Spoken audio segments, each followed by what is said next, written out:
জামায়াত যাদের নিয়ে আন্দোলনে ২৪-এর নির্বাচনে তাদের ভূমিকা নিয়ে প্রশ্ন তুললেন সালাউদ্দিন আহমদ। যে কটা রাজনৈতিক দল নিয়ে আপনারা মাঠে এই সমস্ত বক্তব্য দিচ্ছেন তারা কারা এবং তাদের সাথে আপনারা যে আন্দোলন করছেন প্রকাশ করুন তাদের ২০২৪ সালের ৭ জানুয়ারিতে কি ভূমিকা ছিল। নতুন ইস্যু তৈরি করে বিভ্রান্তি ছড়ানোর চেষ্টা চলছে, মন্তব্য রিজভীর।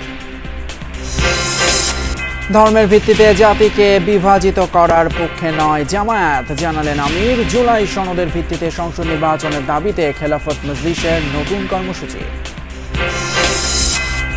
খাগড়াছড়িতে ভোর ৬টা থেকে ১৪৪ ধারা তুলে নেওয়ার ঘোষণা প্রশাসনের। পুরোপুরি প্রত্যাহার হলো যুগ্ম ছাত্র জনতার অবরোধ কর্মসূচি।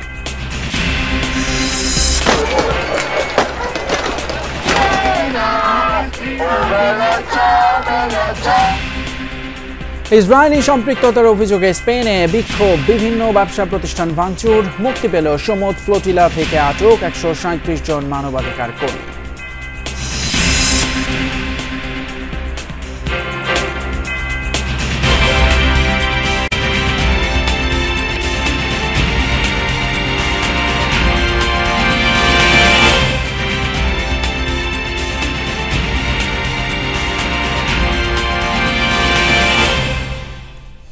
সবাইকে আমন্ত্রণ যমুনা নিউজে, আপনাদের সঙ্গে আছি আমি ফয়সাল তিতুমির। এতক্ষণ শিরোনামগুলো দেখলেন।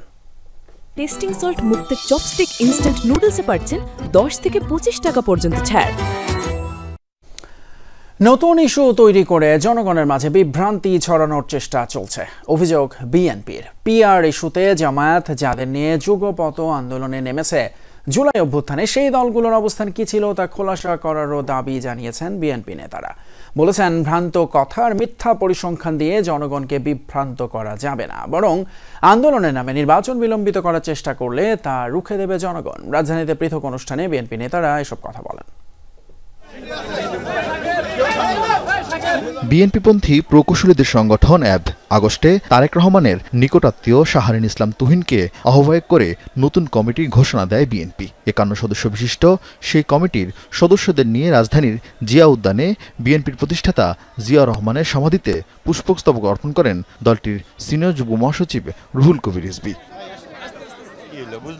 কথা বলেন জামায়াত এনসিপি নেতাদের ১৫০ আসন প্রাপ্তির পরিসংখ্যানের দাবি নিয়ে। সমালোচনা করেন ভারতের পূজা মণ্ডপে ডক্টর ইউনূসকে বিকৃতি করার ঘটনার। নতুন কোনো ইস্যু তৈরি করে জনমনকে এবং মানুষের চোখে বিভ্রান্ত করার যারা চেষ্টা করছেন তারাও জনগণের কাছে আজকে ধরা খেয়ে যাবেন। যারা ১৬ বছর আপোষহীন লড়াই করেছে কারা, তারা জনগণ জানে। তাই ভ্রান্ত স্ট্যাটিস্টিক্স দিয়ে, ভ্রান্ত তথ্য দিয়ে জনমনকে বিভ্রান্ত করতে পারবেন না। অবজ্ঞা করবেন, জনগণ তার সঠিক রায় দিয়ে দেবে। প্রশাসনের কিছু উচ্চপদে রদবদল নিয়েছিল তার উদ্বেগ। বলেন, ধর্মভিত্তিক দলের সমর্থকদের নিয়ম বহির্ভূতভাবে পদায়ন সুষ্ঠু নির্বাচনের পরিবেশকে বিনষ্ট করবে। ইসলামপন্থী রাজনৈতিক দলের লোকজনদেরকে খুব কৌশলে নানাভাবে তাদেরকে বসানো হয়েছে। এটা দিয়ে কিন্তু আবার সুষ্ঠু নির্বাচন হবে না। দুপুরে এনডিপির প্রতিষ্ঠাবার্ষিকী উপলক্ষে রাজধানীতে আরেক অনুষ্ঠানে বিএনপির স্থায়ী কমিটির সদস্য সালাউদ্দিন আহমদ বলেন, পিআরের নামে রাজনীতিতে অস্থিরতা সৃষ্টির চেষ্টা চলছে। আন্দোলনরত দলগুলোকে নির্বাচনী ইশতেহারে সব যুক্ত করে জনগণের কাছে যাওয়ার পরামর্শ দেন তিনি। যারা আজকে পিআর করছে তাদের উদ্দেশ্যে শুধু বলি, যে কটা রাজনৈতিক দল নিয়ে আপনারা মাঠে এই সমস্ত বক্তব্য দিচ্ছেন তারা কারা এবং তাদের সাথে আপনারা যে আন্দোলন করছেন প্রকাশ করুন তাদের ২০২৪ সালের ৭ জানুয়ারিতে কি ভূমিকা ছিল। যারা বিগত ১৬ বছরে ফ্যাসিবাদী শাসনামলে বাতাস করেছে আওয়ামী লীগের সমস্ত কর্মকাণ্ডে, তারা আপনাদের আন্দোলনের শরিক হয় কিভাবে? তারা বাংলাদেশের মানুষ তাদের মুখোশ চিনে মুখোশ উন্মোচন করেছে। এ সময় গাজা অভিমুখী নৌবহরে ইসরায়েলি হামলা নিন্দা ও প্রতিবাদের পাশাপাশি জাতিসংঘকে দায়িত্বশীল ভূমিকা পালনের আহ্বান জানান সালাউদ্দিন আহমদ। আমরা তার তীব্র নিন্দা জানাই। আরেফিন শাকিল, যমুনা নিউজ, ঢাকা। ধর্মের ভিত্তিতে জাতিকে বিভাজিত করার পক্ষে নয় জামায়াতে ইসলামী, জানিয়েছেন দলটির আমির ডক্টর শফিকুর রহমান। সকালে আল ফালাহ মিলনায়তনে দায়ী এবং ওয়াইএস সম্মেলনে যোগ দেন তিনি। বলেন, বাংলাদেশ সাম্প্রদায়িক সম্প্রীতির অনন্য উদাহরণ। জামায়াতের আমির বলেন, স্বাধীনতার পর একটি মানবিক সমাজ গঠন করতে পারেনি বাংলাদেশ, তাই জাতিকে পথ দেখাতে ওলামাদের আহ্বান জানান তিনি। একজন শিক্ষিত মানুষ জাতির যে ক্ষতি করতে পারে, হাজারো মানুষ মিলেও সেই ক্ষতি করতে পারে না বলে মন্তব্য করেন তিনি। নিজ জ্ঞানকে কোরআন হাদিসের আলোকে জাতির জন্য কাজে লাগানোর তাগিদ দেন ডক্টর শফিক। বলেন, আল্লাহ ভীরু মানুষেরা সমাজের নেতৃত্বে আসলে সমাজে শান্তি প্রতিষ্ঠা হবে। ধর্মের ভিত্তিতে জাতিকে বিভাজিত করার পক্ষে নয়। আমরা একটা ঐক্যবদ্ধ জাতি দেখতে চাই। ওলামায়ে কেরাম শুধুমাত্র মেহরাবে দাঁড়িয়ে নামাজের ইমামতি করবেন, এটুকু আমার এবং আমাদের প্রত্যাশা নয়। আমরা চাই যিনি নামাজের ইমাম তিনি হবেন সমাজেরও ইমাম। এই মুত্তাকি মানুষগুলা যদি সমাজে নেতৃত্ব দেন তাহলে সমাজেও ইনশাল্লাহ শান্তি কায়েম হবে। জুলাই সনদের আইনি ভিত্তি এবং এর ভিত্তিতে ত্রয়োদশ জাতীয় সংসদ নির্বাচনের দাবিতে নতুন কর্মসূচি ঘোষণা করেছে খেলাফতে মজলিস। দুপুরে ইঞ্জিনিয়ার্স ইনস্টিটিউশনে সংবাদ সম্মেলনে এই কর্মসূচির ঘোষণা দেয় দলটি। এ সময় জনগণের প্রত্যাশা অনুযায়ী রাষ্ট্র সংস্কার এবং ফেব্রুয়ারিতেই নিরপেক্ষ নির্বাচনের জোরালো দাবি জানানো হয়। মহাসচিব বলেন, জুলাই সনদ গণভোট বা রাষ্ট্রপতির সাংবিধানিক ঘোষণার মাধ্যমে কার্যকর করা যেতে পারে, তবে সরকার তাদের দাবি পূরণে পদক্ষেপ না নেয় 5 থেকে 9 অক্টোবর গণসংযোগ, 10 অক্টোবর বিভাগীয় শহরে গণমিছিল এবং 12 অক্টোবর জেলা প্রশাসকের মাধ্যমে প্রধান উপদেষ্টার কাছে স্মারকলিপি দেবে খেলাফতে মজলিস। নির্বাচন সামনে রেখে 256 জন সম্ভাব্য প্রার্থীর নামও ঘোষণা করে দলটি। জুলাই সনদে রাষ্ট্রীয় পলিসি বা ব্যবস্থা সংক্রান্ত বিষয়গুলো অর্ডিন্যান্স বা নির্বাহী আছে বাস্তবায়ন করা, আর সংবিধান সংশ্লিষ্ট বিষয়গুলো রাষ্ট্রপতির প্রোক্লামেশন বা সাংবিধানিক ঘোষণার মাধ্যমে আশু কার্যকরের করা। তো শর্ত হচ্ছে আগামী ত্রয়োদশ জাতীয় সংসদের প্রথম অধিবেশনে কোনো পরিবর্তন ছাড়াই এগুলো রেটিফাই বা অনুমোদন করতে হবে। সমঝোতার নির্বাচনে যারা সিগন্যাল পাবে তারাই নির্বিঘ্নে আওয়ামী লীগের ডামি নির্বাচনের মতো প্রচারণা চালাতে পারবে, আর যাদের সিগন্যাল দেবে না তাদের উপর অত্যাচার করা হবে বলে মন্তব্য করেছেন গণ অধিকার পরিষদের সভাপতি নুরুল হক নূর। সন্ধ্যায় হযরত শাহজালাল আন্তর্জাতিক বিমানবন্দরে সিঙ্গাপুর থেকে চিকিৎসা নিয়ে ফিরে কথা বলেন তিনি। একটা দলের প্রধানকে এভাবে আক্রমণ করলে সুষ্ঠু নির্বাচন কিভাবে হবে প্রশ্ন করে নূর বলেন, সুষ্ঠু নির্বাচনের পূর্ব শর্ত হিসেবে এই ঘটনার তদন্ত এবং জড়িতদের শাস্তিমূলক পদক্ষেপ নিতে হবে। এ সময় পাহাড় সহ দেশে চলমান সংকট সমাধানে দ্রুত একটি সুষ্ঠু নির্বাচন আয়োজনের আহ্বান জানান। বিগত সময়ের শিক্ষা নিয়ে নির্বাচন কমিশনাররা দায়িত্ব পালন না করলে পুরনোদের মতো এদেরও গলায় গামছা টেনে নামানোর হুঁশিয়ারি দেন গণ অধিকার পরিষদের সভাপতি। পুলিশের ঊর্ধ্বতন কর্তৃপক্ষ জানিয়েছে পুলিশ এই ঘটনায় জড়িত না, পুলিশের পক্ষ থেকে কোনো নির্দেশনা দেওয়া হয় নাই। সেনাবাহিনীর অনেকে বলেছে যে সেনাবাহিনীর পক্ষ থেকে কোনো নির্দেশনা এরকম ছিল না। তাহলে এই ঘটনাটা কারা ঘটিয়েছে? ভারত থেকে জিন এসে শেখ হাসিনার জিন নাকি মোদির জিন এই ঘটনাটা ঘটিয়েছে? ভোর 6টা থেকে খাগড়াছড়ি পৌর এলাকা, সদর এবং গুইমারা উপজেলা 144 ধারা প্রত্যাহারের ঘোষণা দিয়েছে জেলা প্রশাসন। রাত 8:45 এক পরিপত্রে আদেশ দেয় জেলা প্রশাসক। এর আগে দুপুরে পুরোপুরি প্রত্যাহার করা হয় যুগ্ম ছাত্র জনতার ডাকা স্থগিত অবরোধ কর্মসূচি। শনিবার রাতে জারিকৃত পরিপত্রে উল্লেখ করা হয়, পৌর এলাকা, সদর এবং গুইমারা উপজেলায় বর্তমানে আইনশৃঙ্খলা পরিস্থিতি স্বাভাবিক, তাই 144 ধারা প্রত্যাহারের সিদ্ধান্ত নেওয়া হলো। এর আগে সকালে সামাজিক মাধ্যমে অবরোধ তুলে নেওয়ার বিষয়টি জানায় যুগ্ম ছাত্র জনতা। তারা বলে, 8 দফা দাবি আংশিক বাস্তবায়নের আশ্বাস মেলায় এই কর্মসূচি প্রত্যাহার করা হলো। বর্তমানে অনেকটাই স্বাভাবিক হয়ে এসেছে খাগড়াছড়ির জনজীবন, শহর জুড়ে বেড়েছে যান এবং মানুষের চলাচল। দোকানপাট ও বাজারেও বেড়েছে ক্রেতা বিক্রেতাদের আনাগোনা। গত 27 সেপ্টেম্বর জেলা সদরের সিঙ্গি নালায় কিশোরী ধর্ষণের অভিযোগকে কেন্দ্র করে যুগ্ম ছাত্র জনতার ডাকে জেলায় সকাল সন্ধ্যা অবরোধ হয়। এ সময় আইনশৃঙ্খলা পরিস্থিতির অবনতি ঘটলে জানমালের ক্ষতি সাধনের শঙ্কায় 144 ধারা জারি করে প্রশাসন। আমরা সকালটাই দেখতেছি মোটামুটি মানুষ আগের মতোই মোটামুটি আসতেছে। আমরা ভাড়াটা মারতেছি সেরকমই আগের মতোই হয়ে যাচ্ছে। শনিবার অনুযায়ী লোক ঘর বাজারে লোক ছিল, ইনশাল্লাহ এখন কোনো সমস্যা নেই বাজারে। চট্টগ্রামের সীতাকুণ্ডে 2 দল গ্রামবাসীর সংঘর্ষে একজন নিহত হয়েছেন। সন্ধ্যায় উপজেলার জঙ্গল সলিমপুর এলাকায় এই ঘটনা ঘটে। স্থানীয়রা জানায় এলাকার দুই বাসিন্দা ইয়াসিন এবং রোকনের মধ্যে জমি নিয়ে বিরোধ ছিল।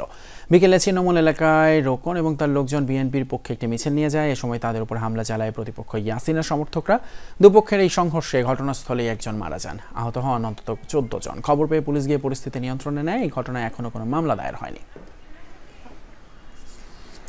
নেত্রকোনা হেফাজতে ইসলামের কাউন্সিলে হাতাহাতির ঘটনা ঘটেছে, যাতে স্থগিত হয়ে যায় জেলা কাউন্সিল। বিকেলে নেত্রকোনা জেলা পাবলিক হলে কাউন্সিলের সময় এই ঘটনা ঘটে। প্রত্যক্ষদর্শীরা জানায় কাউন্সিলে হাত তুলে ভোটদানকে কেন্দ্র করেই হট্টগোলের সূত্রপাত। এ সময় মঞ্চের উপরে ও নিচে দুপক্ষের মধ্যে হাতাহাতি শুরু হয়। কোনো পক্ষকেই থামাতে না পেরে কাউন্সিল স্থগিত করেন কেন্দ্রীয় কমিটির নেতারা। এ সময় মঞ্চে উপস্থিত ছিলেন সংগঠনের যুগ্ম মহাসচিব, সহকারী মহাসচিব সহ অন্যরা।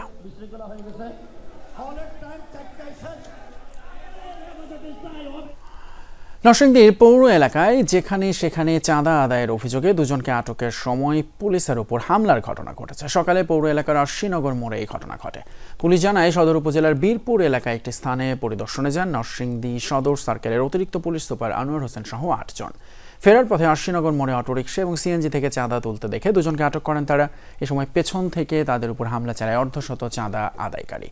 পরে আনোয়ারকে আঘাত করে আটককৃতদের ছিনিয়ে নিয়ে পালিয়ে যায় দুর্বৃত্তরা। এ সময় আহত হন আরও কয়েকজন পুলিশ সদস্য। তাদের উদ্ধার করে হাসপাতালে পাঠানো হয়। তবে পৌর এলাকার স্ট্যান্ডের ইজারাদার আলমগীর হোসেন বলেন, বৈধ ইজারার শর্ত মেনেই টাকা তোলার সময় পুলিশ বাধা দিলে ধাক্কাধাক্কির ঘটনা ঘটে। পুলিশের উপর হামলার ঘটনাটি মিথ্যা এবং ভিত্তিহীন বলে দাবি তাদের। হঠাৎ করে আইসিয়া আমার লোক ধরছে, উনি ইয়া করছে আসলে ওর এসপি সাহেব মারতে পারেন না, মারে বোকামি আসামি লাগা হচ্ছে মানে হয়তো অনেকক্ষণ দাঁড়াচ্ছে পড়ে গেছে, এটা দিয়েছে আমাদের উপরে একটা সিচুয়েশন ক্রিয়েট করে। আমি হচ্ছে বুকে ঘুষি মেরে আমাকে নিচে ফেলে দিল, লাথি মারলো, তারপরে হচ্ছে পায়ের নিচে পা দিয়ে আঘাত করলো, আর পরে মাথায় আঘাত পেলাম। বগুড়ার শিবগঞ্জে কার্যক্রম নিষিদ্ধ আওয়ামী লীগের এক নেতাকে গ্রেপ্তার করতে গিয়ে হামলার শিকার হয়েছেন 3 পুলিশ সদস্য। গণঅভ্যুত্থানে হত্যা মামলায় অভিযুক্ত রিজাকুল রহমান রাজুকে গ্রেপ্তারের সময় এই ঘটনা ঘটে। শনিবার রাতে উপজেলার চকভোলা খাঁ এলাকায় অভিযানকালে পুলিশের উপরে হামলা হয়। পুলিশ জানায় একটি অনুষ্ঠানে অংশ নিতে রাজু এলাকায় এসেছে। এমন খবর পেয়ে পুলিশের 5 সদস্যের একটা টিম তাকে গ্রেপ্তার করতে যায়। এ সময় রাজুর আত্মীয় স্বজন এবং কয়েকশো নেতাকর্মী পুলিশের উপর হামলা চালায়। এক পর্যায়ে হাতকড়া পড়া অবস্থায় রাজু ঘটনাস্থল থেকে পালিয়ে যায়। এ সময় গুরুতর আহত হন 3 পুলিশ সদস্য। এই ঘটনায় আশপাশের এলাকায় অভিযান চলছে বলেও জানিয়েছে পুলিশ। উপজেলা পরিষদের সাবেক ভাইস চেয়ারম্যান এবং উপজেলা আওয়ামী লীগের সাংগঠনিক সম্পাদক রাজুর বিরুদ্ধে হত্যার অভিযোগ সহ 14টি মামলা রয়েছে বলে জানায় পুলিশ। গাজীপুরের টঙ্গীতে 31 দফা বাস্তবায়নে বিএনপির পক্ষ থেকে লিফলেট বিতরণ করা হয়েছে। দুপুরে উপজেলার টঙ্গী বাজার এলাকায় মহানগর যুবদলের সাবেক সাধারণ সম্পাদক দলের পক্ষ থেকে লিফলেট বিতরণ করেন। এ সময় সাবেক যুবদল নেতা জসিমউদ্দিন বলেন, স্বৈরাচারী শাসন ব্যবস্থার মধ্য দিয়ে পতিত স্বৈরাচার দেশের প্রতিটি প্রতিষ্ঠান যেভাবে ধ্বংস করেছে তা থেকে দেশ ও জাতিকে রক্ষা করতেই 31 দফা ভূমিকা রাখবে। জাতিকে এগিয়ে নিতে এই দফাগুলো বাস্তবায়নের বিকল্প নেই বলেও মন্তব্য করেন তিনি। এর আগে গাজীপুর 6 আসনের বিএনপি এবং অঙ্গ সংগঠনের নেতাকর্মীদের সাথে মতবিনিময় করেন মহানগর যুব দলের সাবেক এই নেতা।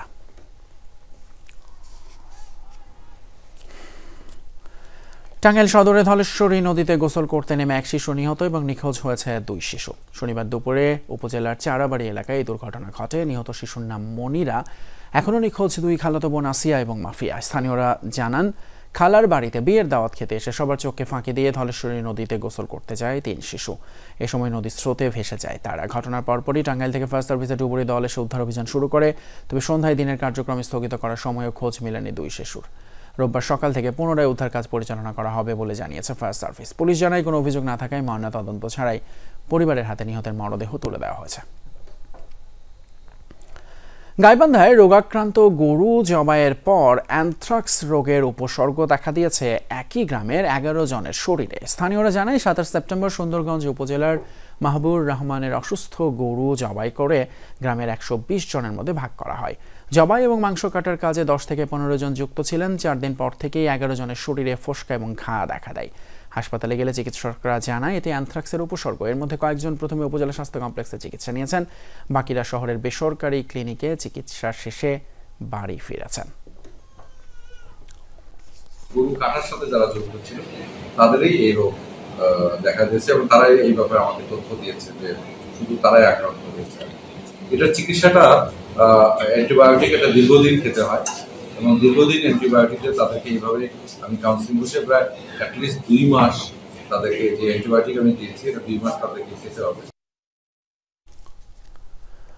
রাজধানীর বুকে যেন জেগে উঠল 1400 বছর আগের এক খণ্ড মদিনার চিত্র। ধানমন্ডির মসজিদ উত তাকওয়ায় আয়োজিত এক সিরাত উৎসবে শৈল্পিকভাবে ফুটিয়ে তোলা হয়েছে নবীজির যুগের মদিনার পরিবেশ। প্রদর্শনীতে দেখানো হয়েছে মহানবী হযরত মুহাম্মদ সাল্লাল্লাহু আলাইহি ওয়াসাল্লামের ব্যবহৃত বিভিন্ন তৈজসপত্রের আদলে তৈরি জিনিসপত্র। এছাড়া নবীজির পবিত্র গৃহ উম্মুল মুমিনিনদের ঘর এবং মদিনার প্রাচীন মসজিদের অবয়ব সহ আরও নানা অনুষঙ্গ। শনিবার প্রদর্শনী পরিদর্শনে আসেন অন্তর্বর্তী সরকারের ধর্ম বিষয়ক উপদেষ্টা ডক্টর আফম খালিদ হোসেন এবং বাণিজ্য উপদেষ্টা শেখ বশির উদ্দিন। এ সময় তারা প্রদর্শনীটি ঘুরে দেখে বলেন, এটি শুধু একটি প্রদর্শনী নয়, বরং নবীজির জীবনবোধকে গভীরভাবে অনুভব করার এক বিরল সুযোগ। তারা সারা দেশে এমন প্রদর্শনী আয়োজনের আগ্রহ প্রকাশ করেন। আমরা যাতে আমাদের প্রিয় নবী হযরত মুহাম্মদ সাল্লাল্লাহু আলাইহি ওয়াসাল্লামের আদর্শ সুন্নাত আমরা যাতে লালন করতে পারি, পালন করতে পারি, সেই চেতনা আজকের এই প্রদর্শনীর মাধ্যমে আমাদের অন্তরে জাগ্রত হয়েছে। নবীর প্রেমে যারা এসছেন তা অবশ্যই আমাদেরকে অসম্ভব অনুপ্রেরণা দিয়েছে এবং আমরা মনে করি যে এটার পরিসর বৃদ্ধি করা উচিত। এসএসসি পরীক্ষা 2025-এ জিপিএ 5 পাওয়া এবং 2024-25 সেশনে বিভিন্ন পাবলিক বিশ্ববিদ্যালয়ে ভর্তির সুযোগ পাওয়া কৃতি শিক্ষার্থীদের সংবর্ধনা দেওয়া হয়েছে। আয়োজনের মিডিয়া পার্টনার ছিল যমুনা টেলিভিশন। দুপুরে খুলনায় ডুমুরিয়ায় শহীদ জুবায়েদ আলী মিলনায়তনে কৃতি শিক্ষার্থীদের এই সংবর্ধনা দেওয়া হয়। ডুমুরিয়া উপজেলা পাবলিক বিশ্ববিদ্যালয় ছাত্র কল্যাণ সমিতির আয়োজন করে। অনুষ্ঠানে উপজেলার 150 শতাধিক শিক্ষার্থী অংশ নেয়। শিক্ষা, সংস্কৃতি এবং ক্রীড়া ক্ষেত্রে অবদানের জন্য অনুষ্ঠানে এমিরেটাস অধ্যাপক ডক্টর শেখ মোহাম্মদ ইউনুস আলী এবং ঢাকা বিশ্ববিদ্যালয়ের সাবেক শিক্ষার্থী শফি মোহাম্মদ খানকে সম্মাননা জানানো হয়। তরুণদের উদ্দেশ্যে তারা বলেন, প্রযুক্তিতে পৃথিবী অনেক দূরে গিয়েছে, এর সাথে তাল মিলিয়ে চলতে হলে লেখাপড়ায় মনোযোগী হতে হবে। পরিশ্রম বাড়াতে পারলে সফলতা একদিন ধরা দেবে। এছাড়া জুলাই গণঅভ্যুত্থানে যমুনা টেলিভিশনের ভূমিকার প্রশংসা করেন আগত অতিথিরা। এই ধরনের আয়োজন করায় সন্তোষ জানান অভিভাবকেরা।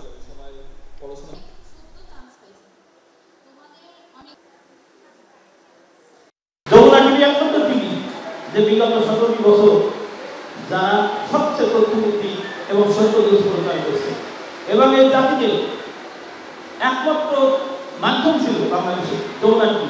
জীবনের সফলতা শুধুমাত্র বিশ্ববিদ্যালয়ে ভালো ছাত্র হলে হবে না, বিশ্ববিদ্যালয়ে ভালো লেখাপড়া করলে হবে না। জীবনের সফলতা আসতে হলে আপনাকে লক্ষ্য ঠিক করতে হবে। গ্লোবাল সমুদ ফ্লোটিলা থেকে আটক 137 জন মানবাধিকার কর্মীকে মুক্তি দিয়েছে ইসরায়েল। শনিবার এসব মানবাধিকার কর্মীদের বিমানে করে তুরস্কে পাঠানো হয়। দেশটির স্থানীয় সময় 3:40 ইস্তানবুলে পৌঁছায় বিমানটি। অবতরণের পর তাদের স্বাগত জানাতে জড়ো হয় শত শত মানুষ। স্লোগান আর জয়ধ্বনিতে মুখরিত হয়ে ওঠে চারপাশ। মানবাধিকার কর্মীরা অভিযোগ করেন, কারাগারে গ্রেটা থুনবার্গ সহ তাদের সাথে চরম অমানবিক আচরণ করেছে ইসরায়েলি বাহিনী। মুক্তিপ্রাপ্তদের মধ্যে তুরস্ক, যুক্তরাষ্ট্র, সংযুক্ত আরব আমিরাত এবং ইতালি সহ মোট 14টি দেশের নাগরিক রয়েছেন বলে নিশ্চিত করেছে তুরস্কের পররাষ্ট্র মন্ত্রণালয়।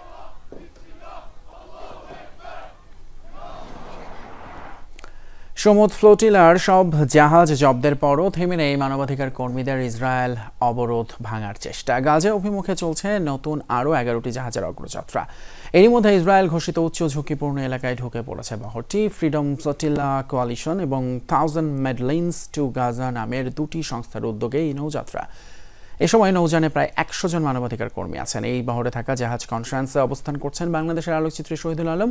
গাজায় তার প্রবেশে বাধা দেওয়ার প্রতিবাদে ইসরায়েলি কারাগারে আটক মানবাধিকার কর্মীদের আমরণ অনশন চলছে। ইসরায়েলের সাথে সম্পৃক্ততার অভিযোগে স্টারবাকস, বার্গার কিং, ক্যারিফোর সহ বেশ কিছু ব্যবসা প্রতিষ্ঠানে ভাঙচুর চালিয়েছে স্পেনের বিক্ষোভকারীরা। এই সময় দোকানের দেয়ালে তারা লিখে দেয় ইসরায়েল বিরোধী নানা স্লোগান। শুক্রবার সমুদ ফ্লোটিলার সব জাহাজ আটকের প্রতিবাদে অভিনব বিক্ষোভ করেছে স্প্যানিশরা। এই সময় ফিলিস্তিনের পতাকা, পোস্টার, ব্যানার হাতে মিছিল করেন তারা। এক পর্যায়ে নিরাপত্তা বাহিনীর সাথে ব্যাপক সংঘর্ষে জড়ায় বিক্ষোভকারীরা। তাদের লক্ষ্য করে টিয়ার শেল ছোড়ে পুলিশ। এর আগে একই দিন গ্লোবাল সমুদ ফ্লোটিলা ইসরায়েলি বাধার প্রতিবাদে শহরটির রাস্তায় নেমে আসে শিক্ষার্থীরা।